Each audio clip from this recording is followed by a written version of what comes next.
Learner सामाजिक विज्ञान यानी कि सोशल साइंस के एक और नए वीडियो में आप लोग का स्वागत है। तो लर्नर्स आप लोग का जो मैट्रिक फाइनल परीक्षा 2023 में 16 फरवरी को क्या है कि आप लोग का सामाजिक विज्ञान का फाइनल परीक्षा। तो सामाजिक विज्ञान के फाइनल परीक्षा में जो डायरेक्ट ऑब्जेक्टिव आपके एग्जाम में टकरा है वैसे वीवीआई ऑब्जेक्टिव क्वेश्चन का हम लोग लगातार प्रैक्टिस कर रहे हैं। तो आज हम लोग क्या करने वाले हैं कि सामाजिक विज्ञान के वीवीआई लघु और दीर्घ प्रश्न को डील करने वाले। अगर आप इन सभी क्वेश्चन को याद कर लीजिएगा ना तो डिट्टो आप लोग अपने एग्जाम में जाकर ना छाप दीजिएगा। तो एक भी क्वेश्चन को नहीं छोड़िएगा और जितना हो सके उतना क्लास में याद करने की कोशिश करिएगा। तो फटाफट से हम लोग सामाजिक विज्ञान के वीवीआई क्वेश्चन की ओर बढ़ते हैं। ठीक है, तो पहले क्वेश्चन की ओर यहाँ पर बढ़ते हैं। तो पहले खंड में हम लोग क्या करेंगे कि इतिहास से करेंगे, जिसके 3 क्वेश्चन हम लोग को सॉल्व करना है। ठीक है, तो पहले क्वेश्चन की ओर बढ़ते हैं ना। तो पहला क्वेश्चन इस प्रकार से है कि वियना कांग्रेस की 2 उपलब्धियां बताइए। पूछा गया है क्या कि जो वियना कांग्रेस था ना उसका 2 उपलब्धियां बताना है। तो उत्तर में आप लोग लिखिएगा क्या कि वियना कांग्रेस की 2 उपलब्धियां, और पहला में लिखिएगा कि वियना कांग्रेस के माध्यम से यूरोप में नेपोलियन युग का अंत और मेटरनिक युग की शुरुआत हुआ। जब वियना कांग्रेस हुआ ना उससे क्या हुआ कि यूरोप में नेपोलियन युग का अंत हो गया और मेटरनिक युग का शुरुआत हो गया। दूसरा लिखिएगा क्या कि फ्रांस में वियना व्यवस्था के तहत क्रांति के पूर्व की व्यवस्था को स्थापित करने के लिए पूर्वो राजवंश को पुनः स्थापित किया गया तथा लुई 18वां फ्रांस का राजा बना। ठीक है, तो वियना कांग्रेस का 2 उपलब्धियां इस प्रकार से आप लोग लिखिएगा। तो पूरे 2 नंबर आपको एग्जाम में मिल जाएंगे।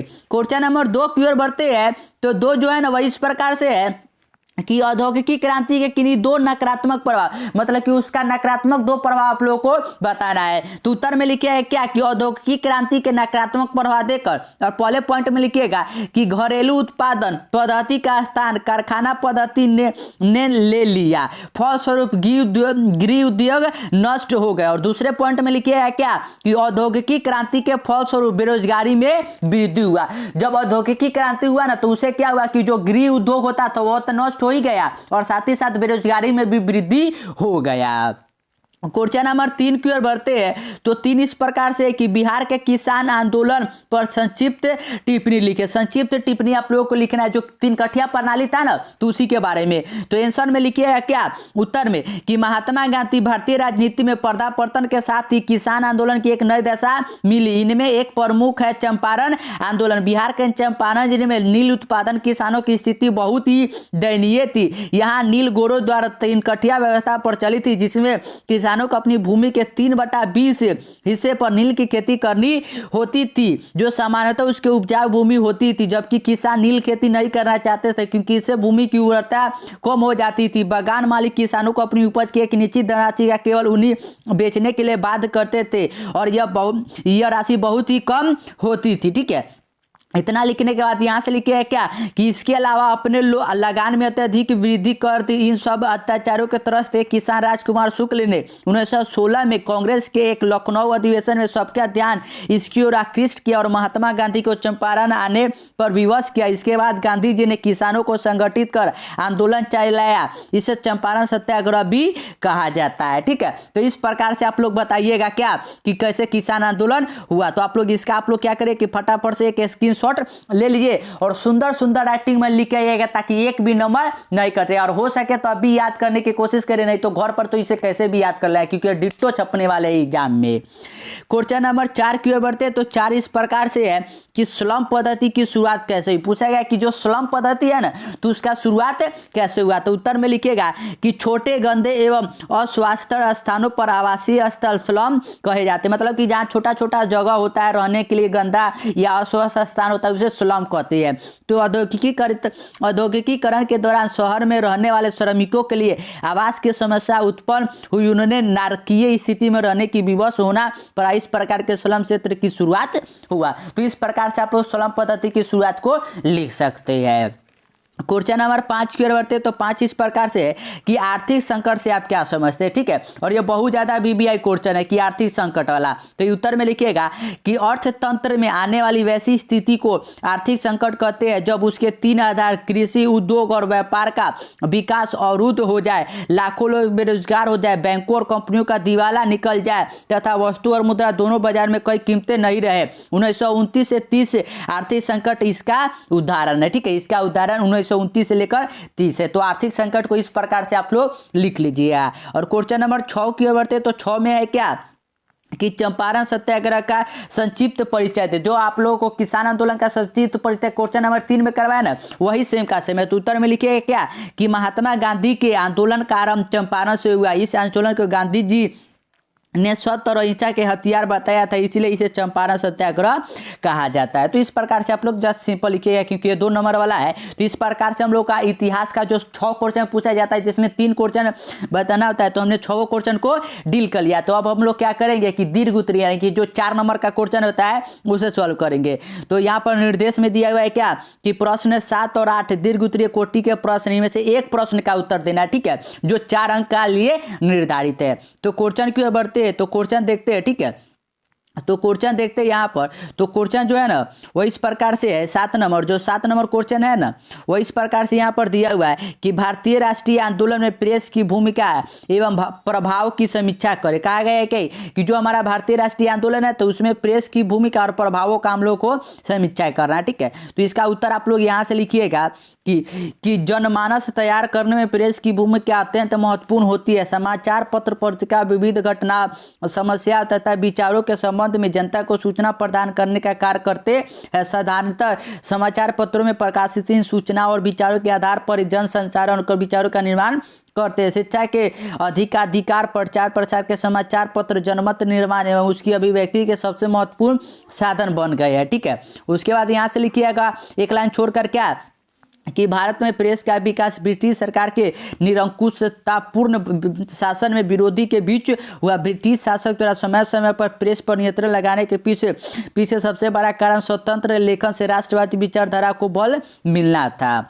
उसके बाद यहाँ से लिखिएगा आप लोग क्या कि राष्ट्रीय आंदोलन के साथ प्रेस ने राष्ट्रवादी विचारधारा, स्वतंत्रता के लिए महत्व, अंग्रेजों के दमनपूर्ण एवं शोषणकारी नीतियों को जमकर उल्लेख किया, जिसके फलस्वरूप औपनिवेशिक शासन के विरुद्ध एक मानस तैयार हुआ। यह महत्वपूर्ण है। जबकि पत्रिकाओं का प्रकाशन आरंभ हुआ उस समय समाज में सुधारवादी संगठनों की स्थापना हो चुकी थी और शिक्षित समाज क्या है कि समाज ने प्रेस की एक नई दिशा दिखाई। प्रेस के विकास पर मध्यम राष्ट्रवादी चेतना का विकास ही था।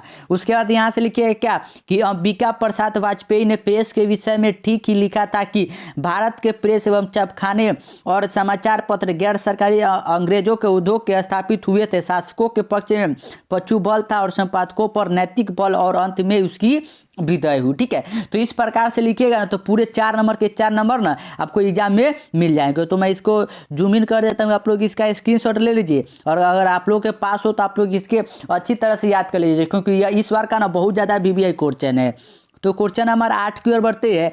तो 8 जो है ना यह भी दीर्घ उत्तरीय प्रश्न है। तो क्या है कि असहयोग आंदोलन के कारणों एवं परिणामों की व्याख्या करने के लिए कहा गया है, ठीक है।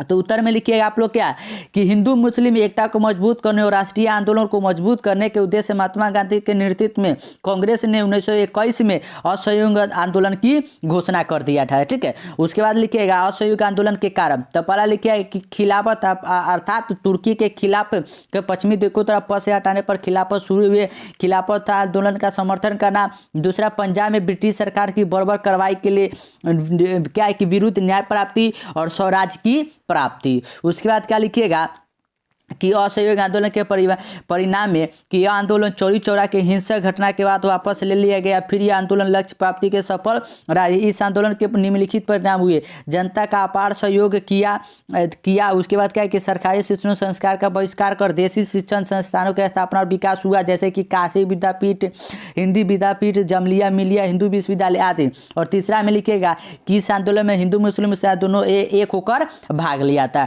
तो इस प्रकार से आप लोग लिख लीजिएगा, ठीक है। तो असहयोग आंदोलन का व्याख्या जो करना है ना 4 नंबर में, वो इस प्रकार से लिखिएगा तो पूरे 4 नंबर आपको एग्जाम में छप जाने वाले हैं।